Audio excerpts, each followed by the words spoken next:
আসসালামু আলাইকুম দর্শক, আশা করছি আপনারা সবাই ভালো আছেন। আজকে আমি আপনাদের সাথে খুবই মজাদার একটা শাকের রেসিপি শেয়ার করছি।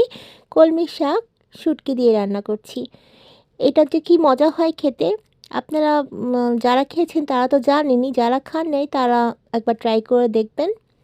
এর জন্য আমি প্রথমে কলমি শাকগুলো পরিষ্কার করে নিচ্ছি।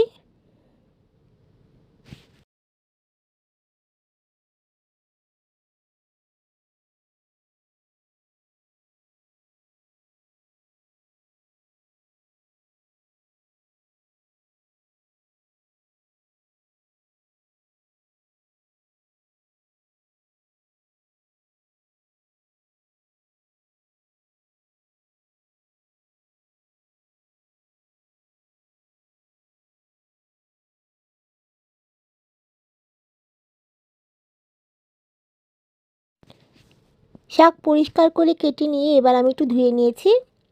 এবার চলুন রান্নায় চলে যাই।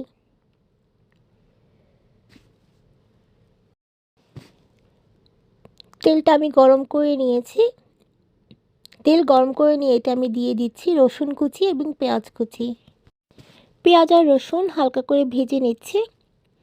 এবার এতে দিয়ে দিচ্ছি চিংড়ি শুটকি। আমি গুঁড়া চিংড়ি শুটকি নিয়েছি, ধুয়ে পরিষ্কার করে নিয়েছিলাম।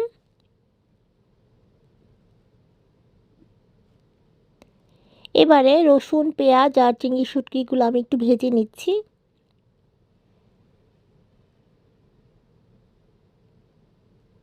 দিয়ে দিচ্ছি কয়েকটি কাঁচা মরিচ।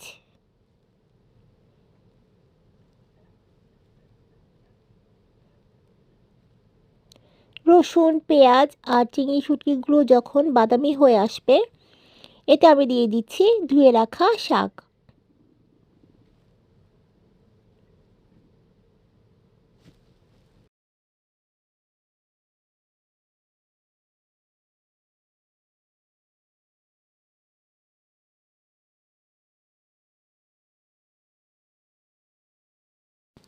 শাক দেওয়া হয়ে গেলে এবারে আমি সব কিছু ভালো করে নেড়ে চেড়ে মিশিয়ে নিব।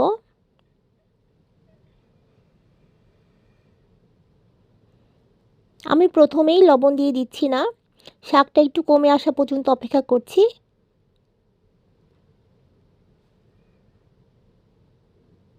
এবারে আমি লবণ দিয়ে দিচ্ছি, কারণ শাক তো কমে যায়, আমি প্রথমেই লবণ দিয়ে দেই না, তাহলে লবণ বেশি হয়ে যায়। শাক যখন একটু কমে আসে তখন আমি লবণটা দেই, তাহলে বোঝা যায় লবণের পরিমাণটা। এবারে আমি সব কিছু ভালো করে ভেজে ভেজে নিব।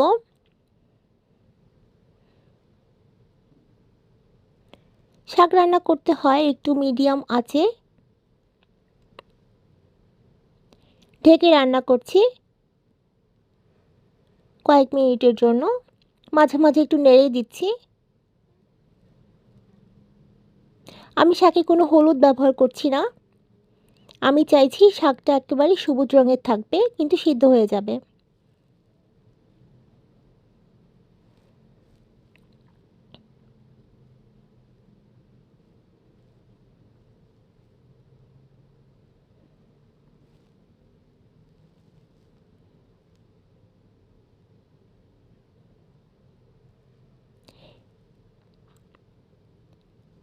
আমি একটা ম্যাশার দিয়ে শাকটাকে একটু ঘুটে দিচ্ছি।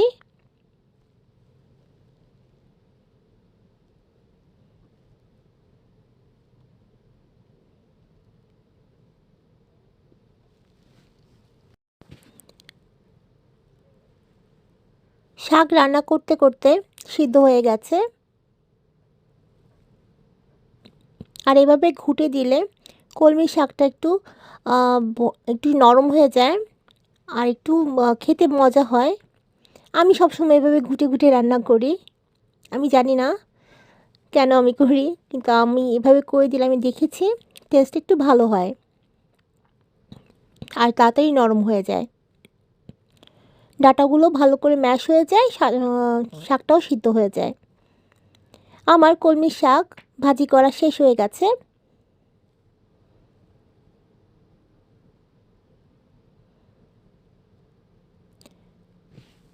শাক রান্না করতে তো বেশিক্ষণ লাগে না, খুব সহজেই হয়ে যায় অল্প সময়ে। কলমি শাক খেতে যেমন মজা, এতে রয়েছে অনেক গুণাগুণ। কলমি শাকে রয়েছে ক্যালসিয়াম, আবার এটা অ্যান্টিঅক্সিডেন্ট হিসেবেও কাজ করে। এতে যেমন পর্যাপ্ত পরিমাণে আয়রন আছে, তাই যাদের অ্যানিমিয়া আছে তাদের জন্য অনেক ভালো। আশা করছি আপনাদের আমার রান্না ভালো লেগেছে। আজকে তাহলে এই পর্যন্তই। ভালো থাকবেন সবাই। আমি আপনাদের জন্য দোয়া করি, আপনারাও আমার জন্য দোয়া করবেন। আসসালামু আলাইকুম, আল্লাহ হাফেজ।